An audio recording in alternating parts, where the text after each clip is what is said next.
नमस्कार, प्रभा साक्षी news network और आप सभी का स्वागत है। फिलीपींस में आज आए भीषण भूकंप ने भारी तबाही मचा दी है। शक्तिशाली झटकों के कारण कम से कम 12 लोगों की मौत हो गई, जबकि 200 से अधिक लोग घायल बताए जा रहे हैं।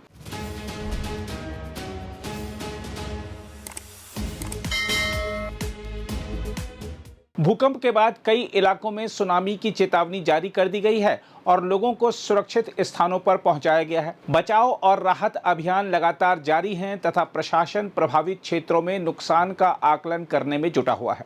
समाचार एजेंसियों के अनुसार भूकंप की तीव्रता अलग अलग एजेंसियों ने अलग अलग दर्ज की है।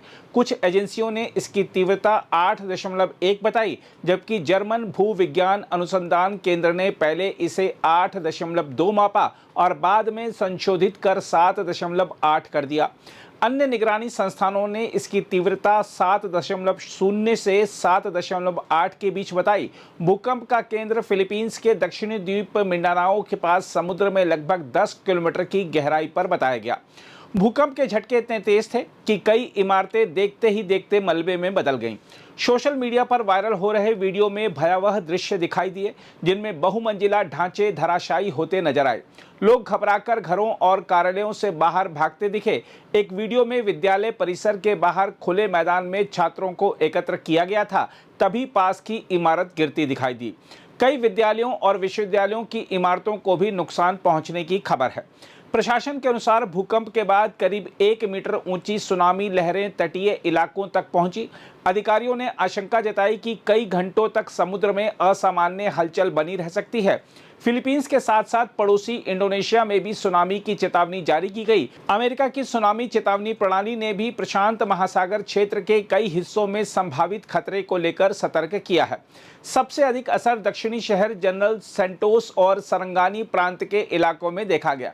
पुलिस अधिकारियों ने बताया कि कई मकान और इमारतें क्षतिग्रस्त हो गईं। जनरल सेंटोस शहर पुलिस के मास्टर सार्जेंट रॉबर्ट डोमेन ने कहा कि अनेक भवन प्रभावित हुए हैं और कई मकान पूरी तरह ढह गए हैं। उन्होंने बताया कि राहत और बचाव कार्य तेजी से चल रहे हैं, इसलिए अभी सभी क्षतिग्रस्त इमारतों का पूरा ब्यौरा देना संभव नहीं है। सरंगानी प्रांत के अलावेल कस्बे के पुलिस प्रमुख बेंजी आचेंता ने बताया कि भूकंप के तुरंत बाद पुलिस स्टेशन की दीवारों में दरारें आ गई। उन्होंने कहा कि यह उनके जीवन का सबसे शक्तिशाली भूकंप था। अस्पतालों में भी अफरा तफरी का माहौल देखा गया। मरीजों को सुरक्षित स्थानों पर ले जाया गया, जबकि कई क्षेत्रों में कक्षाओं के पहले ही दिन विद्यालयों से छात्रों को बाहर निकालकर सुरक्षित जगह पहुंचाया गया। भूकंप के कुछ घंटों बाद दक्षिणी फिलीपींस में 6.1 तीव्रता का जोरदार झटका भी महसूस किया गया। इससे लोगों में डर और बढ़ गया तथा कई लोग पूरी रात खुले स्थानों पर रहने को मजबूर हुए। प्रशासन ने लोगों से सतर्क रहने और समुद्री तटों से दूर रहने की अपील की है। हम आपको बता दें कि फिलीपींस प्रशांत महासागर के उस क्षेत्र में स्थित है जिसे पैसिफिक रिंग ऑफ फायर कहा जाता है। यह घोड़े की नाल के आकार का विशाल भूगर्भीय क्षेत्र है जो प्रशांत महासागर के चारों ओर फैला हुआ है। इस क्षेत्र में सक्रिय ज्वालामुखी, समुद्र की गहरी खाइयां और विशाल भूगर्भीय दरारें मौजूद हैं। विशेषज्ञों के अनुसार दुनिया में आने वाले लगभग 90% भूकंप इसी क्षेत्र में दर्ज किए जाते हैं।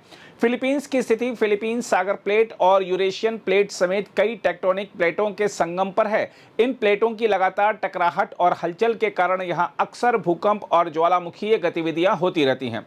द्वीप समूह के आसपास समुद्र के भीतर मौजूद गहरी खाइयां भी इस क्षेत्र को अधिक संवेदनशील बनाती हैं।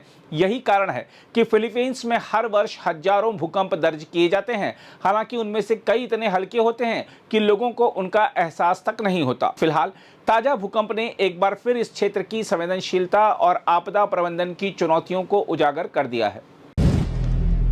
अगर आप भी लेना चाहते हैं देश दुनिया की तमाम जानकारी तो आज ही सब्सक्राइब करें हमारे चैनल को। साथ ही नीचे दिए बेल आइकन को जरूर दबाएं ताकि हर अपडेट आप तक पहुंच सके।